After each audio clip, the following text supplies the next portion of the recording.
जय श्री कृष्णा। आप सभी को माघ अमावस्या की ढेरों शुभकामनाएं। आप सभी मौनी अमावस्या की व्रत कथा का श्रवण इस वीडियो के माध्यम से करेंगे। अभी हम आरंभ करेंगे मौनी अमावस्या व्रत कथा। ये कथा सभी को सुननी चाहिए। इस कथा के सुनने मात्र से मनुष्य अपने पापों से तर जाता है और भगवान की कृपा से उसके सभी दुख दूर होते हैं। जो लोग मौनी अमावस्या का व्रत कर रहे हैं, आशा करते हैं आपने व्रत पूजन कर लिया होगा। ये ध्यान रखें कि जब भी आप पूजन करें या व्रत करें तो उस दिन सुबह सुबह आपको संकल्प अवश्य करना चाहिए। संकल्प करने के बाद और पूजन करने के बाद ही आपको कथा श्रवण करनी चाहिए। आपको संकल्प की विधि संक्षेप में बता देते हैं और उसके बाद हम जल्दी से कथा आरंभ करते हैं। संकल्प करने के लिए भगवान की प्रतिमा या तस्वीर के सामने भगवान शंकर की पूजा इस दिन की जाती है, तो उनकी कोई भी तस्वीर या प्रतिमा आपके पास हो उसको स्थापित कीजिएगा। जहाँ आप पूजा कर रहे हैं वहाँ पर पहले गंगा जल युक्त जल से छींटे दीजिए और भगवान को आसन के रूप में पुष्प रख दीजिए और उसके ऊपर भगवान की तस्वीर रख दीजिए। उसके बाद बैठ के संकल्प कीजिए। संकल्प के लिए जब आप बैठेंगे तो या तो पूर्व दिशा की ओर मुख करके बैठिएगा या पश्चिम की ओर मुख करके बैठिएगा। अपने हाथ में अक्षत लीजिए, जल लीजिए 1 चम्मच और 1 रुपए का सिक्का दक्षिणा के रूप में कम से कम रखिए। 3 बार बोलिए ओम श्री विष्णु, ओम श्री विष्णु, ओम श्री विष्णु। अपना नाम, अपना गोत्र, जिस स्थान पर बैठकर आप संकल्प कर रहे हैं वहां का मकान नंबर, क्षेत्र का नाम, शहर का नाम, माघ मासे कृष्ण पक्षे मौनी अमावस्यायाम पुण्यतिथियो आयु आरोग्यता प्राप्त्यार्थाय सुख संपत्ति प्राप्त्यार्थाय अमावस्या व्रत पूजनम संकल्पम संकरिष्ये। बोले सौ श्री विष्णु शरणौ शरणम प्रपद्ये और वह संकल्प भगवान के चरणों में अर्पित कर दीजिए। संकल्प करने के बाद अब आपको पूजन करना चाहिए। पूजन हमेशा पंचोपचार से आप करेंगे। भगवान को पद्य अर्घ आचमनी अर्पित कीजिए, तिलक लगाइए, अक्षत लगाइए, पुष्प अर्पित कीजिए, फूलों की माला पहनाइए, धूप दिखाइए, दीप दिखाइए, नैवेद्य अर्पित कीजिए। नैवेद्य के रूप में कोई फल आदि जो आपके पास हो वह अर्पित कीजिए। जलाचमनी कराइए, भगवान को प्रणाम कीजिए और इसके बाद कथा श्रवण कीजिए। कथा आपको जो सही कथा है वही सुननी चाहिए। यूट्यूब पर कथा सुनते समय आपको थोड़ा ध्यान रखना चाहिए, क्योंकि बहुत सारे चैनल्स ऐसे हैं जो कोई भी कथा होती है उसी को किसी भी नाम से प्रचलित कर देते हैं। तो सही चैनल्स को आप फॉलो करें। आप देख रहे हैं देवभूमि ज्योतिष संस्थान का प्रतिष्ठित यूट्यूब चैनल। क्योंकि ये ज्योतिष संस्थान का चैनल है तो इस पर जो भी हम जानकारी देते हैं या जो भी कथा सुनाते हैं वो ऑथेंटिक कथा ही होती है। जो सही कथा होती है, जो पुराणों में वर्णित होती है, वही हम आपके लिए लेके आते हैं। तो आइए अब हम कथा आरंभ करते हैं। आपसे निवेदन है कि व्रत की सफलता के लिए, प्रभु की कृपा प्राप्त करने के लिए कमेंट बॉक्स में अवश्य लिखें जय शिव शंकर। अथ मौनी अमावस्या प्रचलित कथा। कांचीपुरी नामक नगरी में देव स्वामी नामक एक ब्राह्मण रहता था। उसकी पत्नी का नाम था धनवती और पुत्री थी उसकी, तो पुत्री का नाम था गुणवती। इसके अलावा उसके 7 पुत्र थे। तो देव स्वामी ने 7 पुत्रों का विवाह कर दिया था और उनका विवाह करने के पश्चात उसने निर्णय किया कि अब वह अपनी पुत्री का विवाह करेगा, क्योंकि पुत्री छोटी थी और वह अब विवाह योग्य हो गई थी। तो उसने अपने बड़े बेटे को अपने पास बुलाया और कहा कि बेटा, तुम दूसरे देश जाओ और बाहर दूसरे देश जाकर अपनी बहन के लिए कोई योग्य वर तलाश करो और जब तलाश पूरी हो जाए तो उसे आप अपने साथ हमारे पास लेवा लाओ। पिता की आज्ञा पाकर उसका बड़ा बेटा इस कार्य के लिए गया। उधर देव स्वामी ने अपनी पुत्री गुणवती की कुंडली एक ज्योतिषी को दिखाई। ज्योतिषी ने गुणवती की कुंडली देखा और देखकर वह हैरान रह गया। देव स्वामी ने कहा, क्या हुआ ब्राह्मण देव, आप इतने चकित क्यों हैं, इतने परेशान क्यों प्रतीत हो रहे हैं? ज्योतिषी बोला, महाराज, आपकी कन्या की कुंडली में वैधव्य योग है। यह सप्तपदी होते होते ही विधवा हो जाएगी। यह सुनकर देव स्वामी अत्यंत दुखी हुए। उन्होंने ब्राह्मण से निवेदन किया कि प्रभु आप फिर से देखें, हैं ब्राह्मण देव, आप फिर से देखें, कहीं ऐसा तो नहीं कोई गलती हो रही है। ब्राह्मण ने पुनः देखा और कहा, महाराज मैं देखिए सही कह रहा हूँ। ये जो कुंडली है उस कुंडली में ग्रह दशा कुछ इसी प्रकार की है कि इसका जो वर होगा वह सप्तपदी होते होते ही मृत्यु को प्राप्त हो जाएगा और यह कन्या वैधव्य को प्राप्त होगी। देव स्वामी बोले कि ब्राह्मण देव, इसके लिए कोई उपाय बताएं, क्योंकि अगर कन्या विधवा हो जाए तो उससे बड़ा दुख किसी पिता के लिए क्या हो सकता है। सप्तपदी पर ही अगर यह कन्या विधवा हो जाएगी तो उसका जीवन कैसे कटेगा। तो हम पर कृपा करें और कोई उपाय बताएं। ऋषि ने बताया कि उपाय तो है, थोड़ा कठिन है। देव स्वामी बोले कि कोई बात नहीं, जितना भी कठिन होगा हम अवश्य करेंगे, क्योंकि अपनी पुत्री के लिए तो जो बन पाएगा हमें करना ही चाहिए। एक पिता का यह दायित्व बनता है कि अपनी कन्या के लिए जो वह कर सकता है उसे अवश्य ही करना चाहिए। तो ज्योतिषी ने बताया कि इस योग का निवारण सिंघल द्वीप वासिनी सोमा नामक धोबिन को घर बुलाकर उसकी पूजा करने से ही संभव होगा, क्योंकि वह अमावस्या का विशेष पूजन करती है। उसने आजीवन मौनी अमावस्या व्रत, त्रिवेणी स्नान और 108 परिक्रमा का नियम पूरा किया है। इसीलिए उसी के पास यह शक्ति है कि वह इस योग का निवारण कर सकती है। यह सुनकर देव स्वामी ने ज्योतिषी को नमस्कार किया और अपने घर वापस लौट आए। घर आकर उन्होंने यह सभी घटना अपने परिवार के साथ साझा की और अपने सबसे छोटे लड़के को अपने पास बुलाया और उससे विचार विमर्श करके कहा कि तुम अपनी बहन के साथ जाओ, सोना धोबिन का घर को ढूंढो और उसे किसी भी प्रकार से प्रसन्न करके अपने इस कार्य के लिए अपने घर लिवा लाओ। पिता की आज्ञा पाकर छोटा लड़का अपनी बहन को साथ लेकर सोना धोबिन को प्रसन्न करके अपने साथ सिंघल द्वीप लाने के उद्देश्य से रवाना हो गया। वे दोनों समुद्र के तट पर पहुंचकर समुद्र पार करने का उपाय सोचने लगे, क्योंकि सिंघल द्वीप से सोना धोबिन के यहाँ जाने के लिए बीच में समुद्र आता था।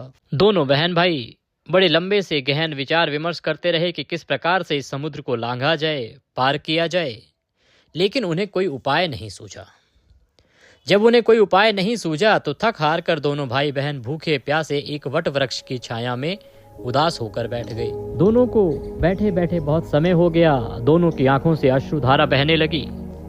उस वृक्ष के तने की एक खो में गिद्ध के बच्चे रहते थे। वे दिन भर इन दोनों को परेशान होते हुए देख रहे थे। वे देख रहे थे कि कैसे ये दोनों बार बार रोते हैं, बात करते हैं, फिर सोचते हैं और फिर रोते हैं। इन दोनों को परेशान देखकर गिद्ध के बच्चों को बिल्कुल भी अच्छा नहीं लग रहा। शाम हुई तो शाम को गिद्ध के बच्चों की माँ उनके लिए कुछ आहार लेकर आई और उन्हें खिलाने लगी, लेकिन गिद्ध के बच्चों ने कुछ नहीं खाया और अपनी माँ से कहा कि इस वृक्ष के नीचे आज सुबह से ये दो भूखे प्यासे प्राणी बैठे हैं, इनकी परेशानी क्या है उसे दूर करो। जब तक ये नहीं खाएंगे तब तक हम नहीं खाएंगे। बच्चों की बात सुनकर उनकी माँ गिद्धनी को दया आई। उसने दोनों प्राणियों को देखा और उनके पास जाकर कहा कि आप क्यों परेशान हैं, आप कौन हैं, आपकी क्या इच्छा है। तो दोनों भाई बहन ने अपना पूरा वृतांत बताया कि वो किस प्रकार से सोना धोबिन को लेने के लिए यहाँ आए हैं और उस तक पहुँचने के लिए बीच में ये समुद्र रास्ता रोक के खड़ा है। अब उन्हें समझ नहीं आ रहा है कि किस प्रकार से समुद्र को पार करके और सोमा के घर पहुँचेंगे। दिनी ने कहा बस इतनी सी बात, तो आप दोनों चिंता त्याग दें, आप दोनों को सोमा धोबन के घर मैं पहुँचाऊंगी, आप दोनों भोजन ग्रहण करें। गिद्धनी के द्वारा इस प्रकार विश्वास दिलाए जाने पर दोनों भाई बहन की चिंता थोड़ी कम हुई। दोनों को अत्यंत प्रसन्नता हुई। उन्होंने गिद्धनी को प्रणाम किया और प्रणाम करके भोजन ग्रहण किया। उधर गिद्धनी ने भी अपने बच्चों को भोजन खिलाया। जैसे ही अगले दिन प्रातः काल हुआ तो प्रातः होते होते ही गिद्धनी ने उन्हें अपने ऊपर बिठाया और समुद्र पार करके सोमा के घर पहुंचा दिया। सोमा का घर देखने के बाद वे दोनों पास के ही जंगल में एक झोंपड़ी बनाकर रहने लगे। उन्होंने निर्णय किया कि वो सोमा की सेवा करेंगे, उसे प्रसन्न करेंगे और उसके बाद वो उसे मना के अपने साथ ले जाएंगे। तो उन्होंने अपनी सेवा से सोमा को प्रसन्न करने के लिए वो दोनों सुबह सुबह अंधेरे में ही उठकर सोमा के घर जाते, झाड़ लीप कर पोत कर सारे कार्य करके और अपने घर वापस आ जाते। सोमा को प्रतिदिन इतने अच्छे तरीके से अपना घर लिपा पुता एवं साफ सुथरा दिखने लगा तो उसे आश्चर्य होने लगा कि उसकी बहुओं ने इससे पहले तो कभी इतनी साफ सफाई नहीं की। आज अचानक से अब क्या हो गया है कि इतनी साफ सफाई घर में होने लगी है। एक दिन उसने अपनी बहुओं से इस बारे में पूछा तो उसकी बहुओं ने बताया कि हम लोगों के अलावा और कौन है जो ये काम करेगा, कौन हमारे घर काम करने आएगा, हम ही करते हैं। परंतु सोमा को बहुओं की इस बात पर विश्वास नहीं हुआ। और उसने निर्णय किया कि वह स्वयं अपनी आंखों से जल्दी उठकर देखेगी। उसने एक दिन सारी रात जागकर घर की सफाई का सारा रहस्य जान लिया। उसने देखा कि किस प्रकार से वो दोनों बहन भाई सुबह सुबह आते हैं और उसके घर की साफ सफाई लीपापोती करके चले जाते हैं। यह जानकर उसे बड़ा दुख हुआ कि उसके घर की साफ सफाई एक ब्राह्मण कन्या और उसका भाई कर रहा है। उसने इस तरह सेवा करने का कारण पूछा कि बच्चों, आप लोग कौन हो और इस प्रकार से मेरे घर के यह कार्य क्यों कर रहे हो? इस तरह मेरी सेवा करने का क्या कारण है? इस प्रकार सोमा के द्वारा पूछे जाने पर भाई ने सारी बात सोमा को कह सुनाई।